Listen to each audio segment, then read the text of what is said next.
What's up, guys? Joe Youngblood here with WHS, Jeff Sturgis and the gang. Hope you guys are doing well, having a good week this week. Wanted to do a quick video. I know it's been a couple of weeks since I posted.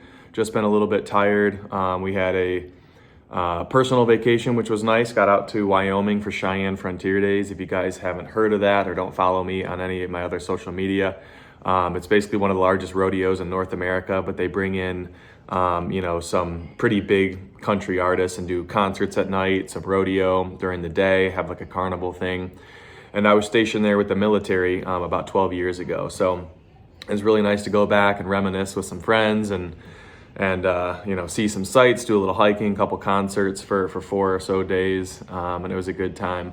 Wanted to almost do a video and take you guys along with me, but honestly was just a little bit tired.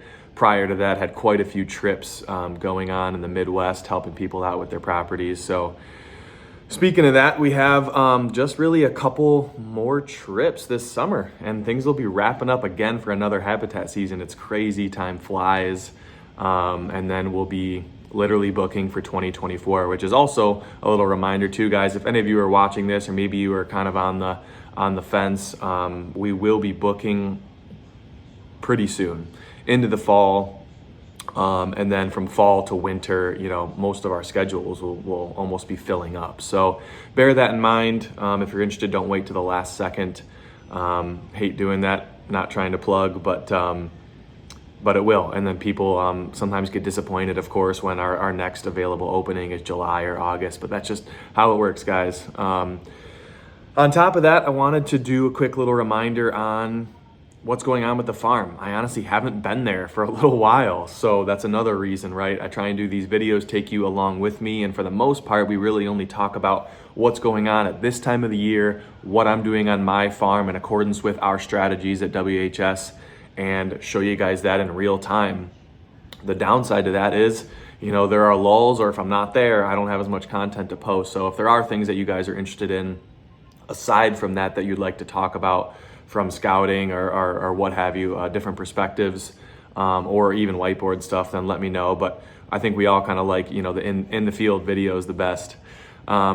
So with that being said, one of the things that we're going to be working on really quick, and some of you may have already done, is our sprayings and getting these food plots in. We're here in southern Michigan, and really some north and some south, depending on your average first frost.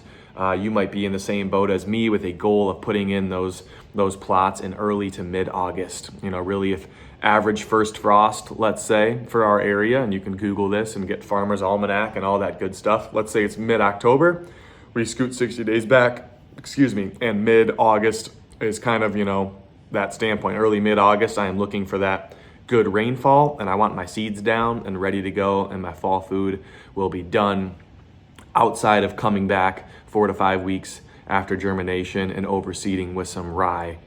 So the reason I wanted to bring this out, even though I might not spray for a couple of days, get out there this weekend, what have you, when the wind's not blowing too hard, hopefully, fingers crossed, we need to give some of those weeds, especially if you have glyphosate resistant weeds, some time to die.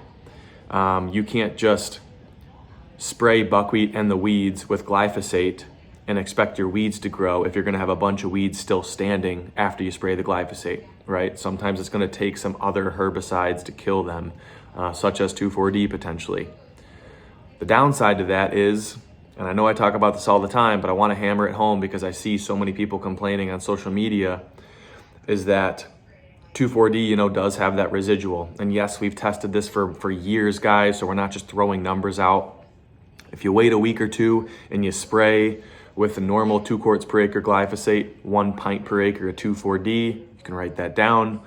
Then you wait a week or two, get your seeds down. It'll take another few days to a week plus for that to germinate. You're not gonna have to worry about a residual, and your stuff will grow. If you do it too soon, it could prevent some of your seeds from germinating.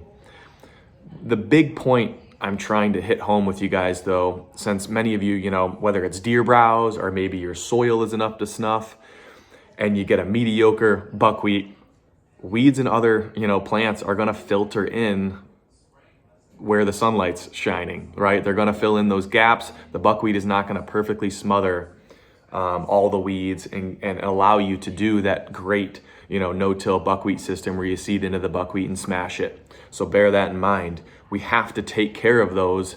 We can't have a mixed weedy plot. It does fourfold in damage and I guess not getting you the tonnage per acre that you want than you might think, instead of just being like a 50-50 weed seed combo. It doesn't really work like that. So if that is you, what I want you to do is take care of all that. I had a homemade little drag that I had made. You guys maybe see in past videos. You can buy drags. Maybe you have equipment, a tiller, a disc, or someone that can help just scratch up that soil. But if you get a good spraying of that stuff, you kind of need to do a little reset. You need to reset and get back to bare soil, put your seeds back down, put them down in the first place before a good rain, and get those fall food plots going pretty much on bare dirt, however you choose to get with that. Now, if your buckwheat looks good, you get a nice crop, by all means, seed into it, smash the buckwheat, spray it with just glyphosate just to make sure that buckwheat dies, and you're off to the races. It's a wonderful thing. The watery stalks and the moisture and that kind of mulch layer that you're creating over the seeds to even help some of the bigger seeds germinate. It's a beautiful thing. However, there's just so many of you out there that I see that struggle with it, and there's no reason to. I hate to see people stressing out and getting stuck. So hopefully this finds some of you guys. You can get that spraying done. You can wait 1 to 2 weeks again. You can somehow get back to bare dirt, right? You want to do this a little earlier, which is why I'm putting this video out before I get back to the farm, because typically you're going to have still in maybe spots 3, 4, 5 feet tall buckwheat in certain areas, along with small and tall weeds that aren't just going to disintegrate real quick after a spraying of glyphosate and 2,4-D, right? That mulch has got to die back down, let the roots, start to disintegrate a little, and then whether you just lightly, do a drag, you have a disc and your own equipment, you borrow equipment, you rent equipment, whatever's going to happen. We don't push people that way. I just want you guys to have the most success that you want to have without getting stuck or waiting for people to comment, on social media. There's a bunch of different ways for you guys to accomplish this, but we are getting down to the edge right now. So for us, being it's late July, next couple weeks, those seeds got to get in the ground, and I can't believe we're already going to be looking forward to October here in Michigan, October 1st, and the season kicking off. It's crazy. So again, good reminder for you guys, get to work on that. I will be back with another video when I get to the farm, just kind of showing you what mine looks like in my circumstance, which will probably be what we're talking about right now, which is why I bring this topic up probably 4, 5, 6 times a year.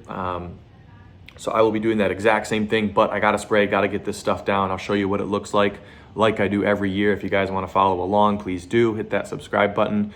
And we will take it from there. Going to show you a couple other things, such as, we talk about, paths of least resistance, but also some areas that I've just widened to make it more comfortable for the deer. So I want to show you a little bit about what I'm talking about, and I think it'll make a lot of sense.